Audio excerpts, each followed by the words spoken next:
ইমাম, কোন হাফেজ, কোন কারির, কোন হুজুরের বাপ মা বৃদ্ধাশ্রমে নাই। কথা বলেন না কেন? কোন আলেমের বাপ মা বৃদ্ধাশ্রমে নাই। আজকে বৃদ্ধাশ্রমের খোঁজ নেন, যত অফিসার, প্রফেসর, ম্যাজিস্ট্রেট, ঘুষখোর, দুর্নীতিবাজ, এদের বিধবা বৃদ্ধাশ্রমের কথা বলেন ঠিক কিনা? ওই সন্তানকে 1 নম্বর পুরস্কার দীর্ঘ হায়াত দান করবে। কেন? প্রমাণ নেন। সন্তান যখন দুনিয়াতে আসে, বাপ মা খুশি হয় না বেজার হয়? আরো জোরে। একটা সন্তান যাদের হয় না, কোটি কোটি লক্ষ লক্ষ টাকা খরচ করতেছে, কথা বলেন ঠিক কিনা? একটা সন্তানের মুখ দেখার জন্য যখন সন্তান দুনিয়াতে আসে, বাপ মা খুশিতে আত্মার হয়ে যায়, ঠিক কিনা? যখন আত্মীয় স্বজনরা সন্তানকে দেখতে আসে,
আচ্ছা বলেন তো, খালি হাতে আসে না কিছু নিয়ে আসে? জামা কাপড়, অথবা 500 টাকায় দেবে, 100 টাকা দিয়ে দেখে, ঠিক কিনা? নতুন মেহমানের মুখ। হ্যাঁ, এবার আব্বা বলে, মা বলে, কেন জামা এনেছো, কেন কাপড় এনেছো, কেন গেঞ্জি এনেছো, কেন টাকা দাও? দরকার নাই, দোয়া করো আমার সন্তানকে যেন আল্লাহ দীর্ঘ হায়াত দান করে। কথায় কথায় হায়াতের দোয়া, কথায় কথায় হায়াতের দোয়া। যখন বড় হয়ে যায়, বাপ মার কথা মতো চলে, বলে আল্লাহ আমার সন্তানকে তুমি দীর্ঘ হায়াত দান করো, আমার মাথায় যত চুল আছে আমার সন্তানকে তত হায়াত দাও। সুবহানাল্লাহ পড়েন। এই কথা কথা বাপ মা হায়াতের দোয়া করতেছে। বাপ মার খেদমত করলে, বাপ মার ভালোবাসার পাত্র হয়ে থাকলে, ভালোবাসার সন্তান হয়ে থাকলে আল্লাহ তাআলা আপনার হায়াত বাড়িয়ে দেবে। সুবহানাল্লাহ। 2 নম্বর পুরস্কার, বাপ মার খেদমত করলে, ভরণ পোষণ করলে, মুসলমান যারা যুবক আছে, সন্তান আছে, বাবারা, 2 নম্বর পুরস্কার আমার আল্লাহ আপনাকে আমাকে, অর্থাৎ অনেক বড় বিপদ থেকে আমার আল্লাহ হেফাজত করবে। অনেক বড় বিপদে পড়েছেন, বাপ মার দোয়া নেন। মায়ের কাছে যে বলেন, মা আমার জন্য দোয়া করো, আব্বা আমার জন্য দোয়া করো, আমি যেন বিপদ থেকে উদ্ধার হতে পারি। ওই আব্বা, ওই মা আল্লাহর দরবারে সিজদায় পড়ে বলবে, আল্লাহ আমার ছেলেকে তুমি হেফাজত করো। ও মওলা, আমি তো বাবা, আমি তো পিতা, আল্লাহ আমার দোয়া কবুল করো, আমার সন্তানকে তুমি এই বিপদ থেকে হেফাজত করো। বলেন তো আল্লাহ শুনবে কিনা? আরো জোরে। আর যে সন্তান বাপ মার সাথে সম্পর্ক ভালো না, ওর জন্য কি দিল থেকে দোয়া আসবে? দোয়া আসবে? বড় দোয়া না করলে অন্তত দোয়াটা আসবে না। কথা বলেন ঠিক কিনা? 3 নম্বর পুরস্কার, ওটা গেছে। 1 নম্বর হায়াত বাড়িয়ে দিবে সন্তানের। 2 নম্বর পুরস্কার, আল্লাহ রাব্বুল আলামিন সন্তানকে বিরাট বিপদ থেকে হেফাজত করবে। 3 নম্বর পুরস্কার, যে সন্তান পিতামাতার খেদমত করবে, আল্লাহ তাআলা ওই সন্তানকে দুনিয়ার জমিনে অনেক বড় সম্মানের চেয়ারে বসাবে।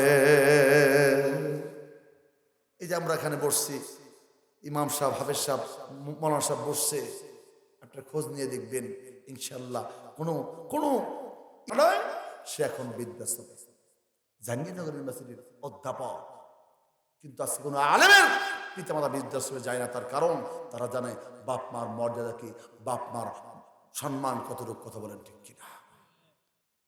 আজকে হুজুর বলেন, আমরা বলেন, যারাই বলেন না কেন, বড় বড় যারা পদে আছে, যারা ভালো লোক, দেখবেন বাপ মার খেদমত করে। কথা বলেন ঠিক কিনা? 3 নম্বর পুরস্কার, বাপ মার খেদমত যারা করবেন, বরণ পোষণ করবেন, ওই সন্তানকে আমার আল্লাহ দুনিয়ার জমিনে অনেক বড় সম্মানিত স্থানে আল্লাহ স্থান দিয়ে দেবে। 4 নাম্বার পুরস্কার, সন্তান পিতামাতার খেদমত করলে আল্লাহ রাব্বুল আমিন ওই সন্তানকে হারে আল্লাহর কাবা ঘর তাওয়াফ জিয়ারত হজ করাবে। জোরে বলেন। বাপ মার মনোভূত হলে, বাপ মার মনে শান্তি দিলে আল্লাহ জিবরিল, আল্লাহ এই সন্তানকে অনেক হজের সওয়াব দিয়েছে আল্লাহ, কিন্তু বাস্তবে তোমার কাবা ঘর তাওয়াফ জিয়ারত না করে, হজ না করে আল্লাহ এই সন্তানের দুনিয়া থেকে নিও না। জোরে বলেন সুবহানাল্লাহ।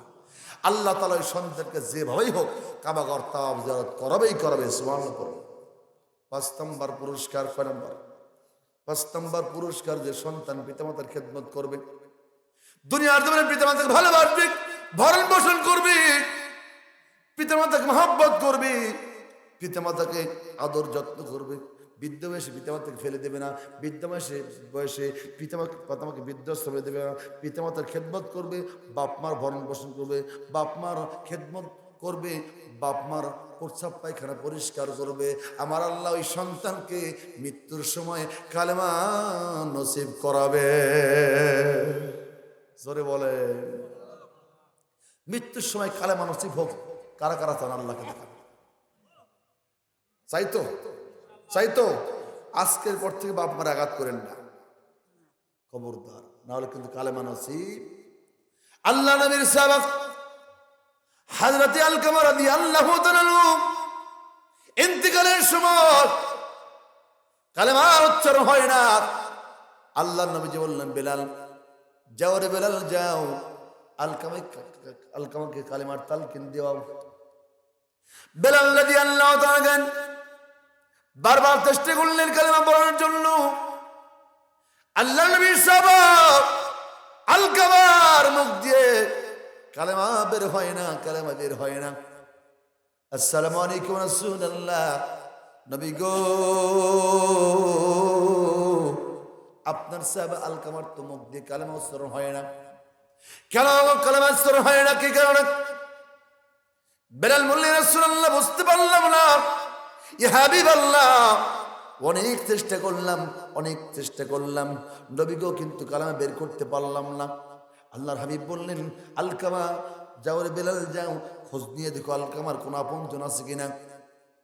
এবার সাহাবারা চলে গেল আলকামার বাড়িতে।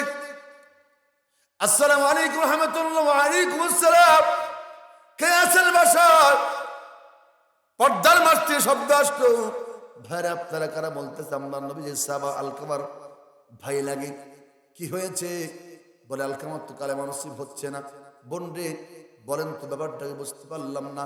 আলকামার কেউ কেউ আছে না? বলে যে আমার শাশুড়ি আছে, কিন্তু শাশুড়ি আমার সঙ্গে থাকে না, আলকামার সঙ্গে থাকে না। কোথায় থাকে? ওই যে আর এক গ্রামে। আসসালামু আলাইকুম রাসূলুল্লাহ। ওয়া আলাইকুম আসসালাম। ইয়া রাসূলুল্লাহ আলকামার মা তো বাসায় থাকে না, আলকামার মা তো আর এক গ্রামে থাকে। নবীজি বললেন, যাও যাও আলকামার মাকে আমার সামনে নিয়ে আসো। আনার পরে জিজ্ঞাসা করলেন, আসসালামু আলাইকুম, বুঝতে পারলাম না আপনার আলকামা, আপনার সন্তান মৃত্যুর সময় কালেমা নসিব হয় না কেন? বুঝতে পারলাম না, আপনি একটু দোয়া করেন। কাকে বলতেছে? আলকামার মাকে। আসসালামু আলাইকুম রাসূলুল্লাহ, হাবিবাল্লাহ, আল্লাহ নবী গো আমি আলকামার মা, আমার সন্তান আলকামা মৃত্যু পথযাত্রী। নবী গো আমি আলকামার প্রতি আমি মা সন্তুষ্ট না। কেন? কারণটা কি? কারণ হচ্ছে রাসূলুল্লাহ আমার আলকামা আমাকে আঘাত করেছে, আমাকে প্রহার করেছে, ভাত কাপড় তো দেয় নাই, বরঞ্চ সে প্রহার করেছে, মারধর করেছে। আর মুসলমান এরকম সন্তান বর্তমান জামানায় পাওয়া যায় কি যায় না? যায় কি যায় না? ভাত কাপড় তো দেয় না, বরঞ্চ 1 হাত জমির জন্য বাবাকে খুন করে, 1 হাত জমির জন্য মাকে খুন করে। কথা বলেন ঠিক কিনা? আমি দেখলাম কয়েকদিন আগে বরিশালের গোসাইল গ্রামে একটা মাত্র ছেলে, নাম হচ্ছে মামুন। নাম কি? মামুন। তার 5টি মেয়ে, 1টি ছেলে।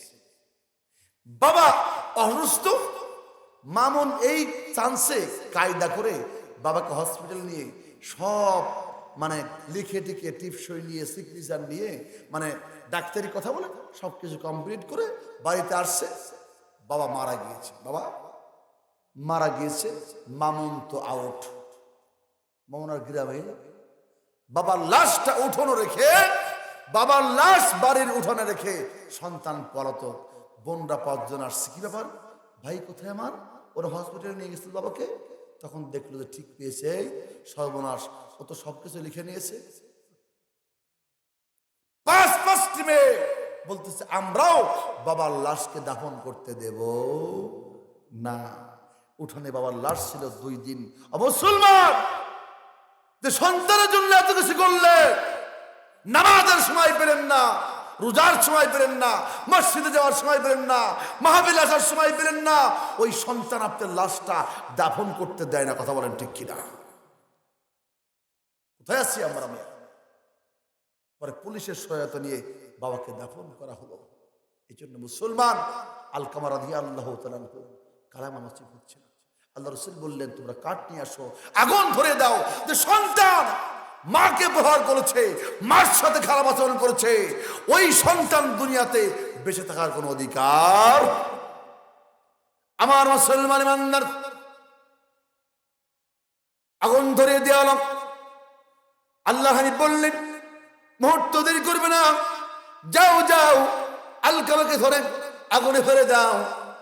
মুসলমান যখন সাবার আলকামাকে ধরে আগুনে ফেলবেন, মা দুনিয়াতে যার তুলনা হয় না কারো সাথে, মা দুঃখেরই একটা চিৎকার দিয়েছে, আল্লাহ ইয়া রাসূলুল্লাহ, ইয়া হাবিবাল্লাহ, নবী গো,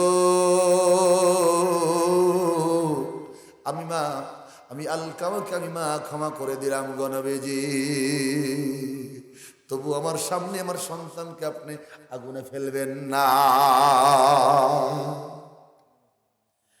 আল্লাহ হাবিব সাল্লাল্লাহু আলাইহি ওয়াসাল্লাম মাফ করে দিলেন। মা যখন ক্ষমা করে দিলেন, মাফ করে দিলেন, সঙ্গে সঙ্গে আলকামার মুখ দিয়ে বের হয়ে গেল আশহাদু আল্লা ইলাহা ইল্লাল্লাহ ওয়া আশহাদু আন্না মুহাম্মাদান আবদুহু ওয়া রাসূলুহু। এজন্য যুবক যারা আছো, সন্তান যারা আছো, আমি বলতে চাই বাবারা, ভাইরা, আবার ওই মারে কান্দায়ও না, বাবারে কান্দায়ও না। ভাইরা, দুনিয়াতে যার মা নাই, যার আব্বা নাই, তার মতো কপাল পোড়া কেউ নাই। থাকতে বুঝবা না। আজকে অনেক সন্তান আছে, থাকতে বাপ মারে 1 লোকটা ভাত খাওয়ায় না, একটা লঙ্গি গেঞ্জি দেয় না, মরার পরে গরু মারে খরচ করে। কত কম না, হ্যাঁ, 5টা ছাগল, 3টা গরু মারছে, কি করবো? বাপ মায়ের খরচ করবো। বাঁচা থাকতে বাপ মারে 1 লোকটা ভাত দেয় নাই, মরার পরে খরচ করে কি লাভ হয়? কি মহাসাব? থাকতে নগদে খরচ করেন, বাপ মারে ভরণ পোষণ করেন, বাপ মারে গালে তুলে খাওয়ান, আল্লাহ রহমত নাজিল হবে, জান্নাত নসিব হবে। কথা বলেন ঠিক কিনা?